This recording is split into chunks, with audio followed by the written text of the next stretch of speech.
After leaving La Fortuna, the first leg of the journey was constant trees. Beth decided to sleep while I was on the lookout for toucans, of which I saw exactly 0. We stopped off in the bus station in San Ramon and caught our transfer bus on to San Jose. After arriving into quite a dodgy bus station, we checked straight into Hotel Novo. That's right, an actual hotel, not a hostel. With an actual lift, an actual duvet, and actual hot water. And it was a welcome change, although it was in the dodgiest part of the city. So before we went out, we practiced for any potential muggings. And by going out, we mean go to the McDonald's round the corner. But I wasn't going to let anyone steal those nuggets. We spent the evening watching the Native channel, which had an excellent System of a Down cover act. Have a listen.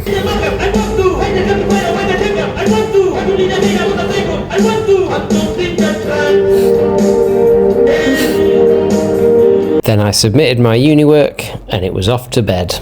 We booked in for a walking tour of San Jose, where our tour guide gave us some great information about the city's history, including its original theatres and this old newspaper office, which was shut down from protests led by local schoolgirls. This was the main opera house, which was built for an opera singer one of the presidents fancied, but she would never end up singing there. And it turns out Costa Rica was the first country outside America to have a McDonald's. Then here we've got the Monumento Nacional, which commemorates the Central American nations uniting to defend their sovereignty against the invaders in 1857. Then we saw this statue of Gustavo Cerati, which the guide described as the John Lennon of Latin American rock. And then this weird statue of Mary on a propeller, blindly accepted from the Americans. After a bit more of a wonder-free town, the guide told us about an ice cream spot in the market called Lolo Mora. It was established in 1901 and only serves one flavour of ice cream, which is vanilla cinnamon, and it was pretty damn good.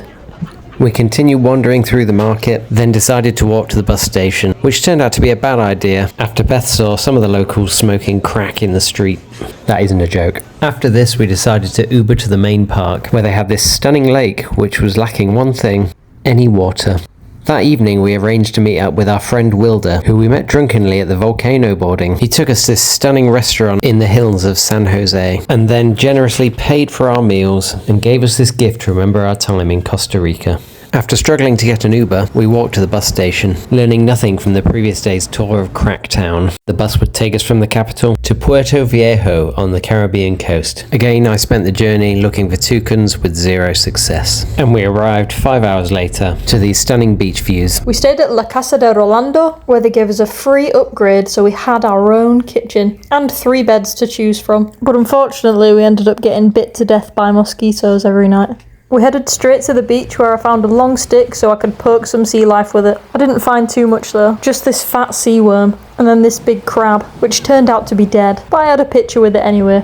It turns out there were tons of those crabs along the beach, and you'd just see them scuttling away around your feet. For the rest of the afternoon, we just had a dip in the sea and tried some local food, which was basically casado again, but this time it had Caribbean sauce, and the rice and beans were cooked with coconut milk and spices. We got up for breakfast the next day, joined by this random cat that wouldn't leave the room.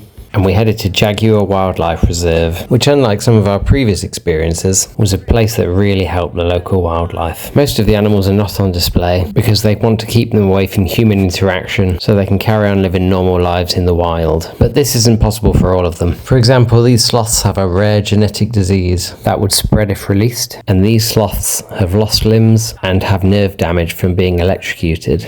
This alligator was found in a local bar where someone tied it up and bashed its head in, and these monkeys were kept as pets or used as roadside attractions and can't socialise properly anymore. There are a lot of birds in the centre. Many had been kept as pets, but quite a few had been in roadside accidents. A perfect example was this toucan called Bill, who had been rehabilitated after a car accident, and even though he's free to leave, he just hangs around the centre, being a nuisance and stealing food from the other animals. And if you got too close, he'd peck your knees off. The centre also had some pigs that were apparently too friendly, someone's pet caiman, and an absolute mountain of terrapins, which is safe because caimans don't have the jaw strength to eat them. For lunch we had some nachos, followed by this stunning churro dessert. Then we found ourselves a spot on the beach, and since I was feeling a little under the weather, we sat back and relaxed for the rest of the day. We did also take a trip to the pharmacy to get some paracetamol, but it was £13 a box. The next day, Jack still wasn't feeling well, so we didn't leave the room till the afternoon, where we went straight out for some more typical food with rice and beans, and then again just went to the beach to chill out for a few hours, hoping that Jack would start to feel better, ready to move again the next day. He took a sleeping pill that night, and after 12 hours sleep, he was ready and raring. We booked a shuttle service which picked us up at 8 o'clock in the morning, and then we made the trip from Puerto Viejo in Costa Rica to Bocas del Toro in Panama. I'll see you.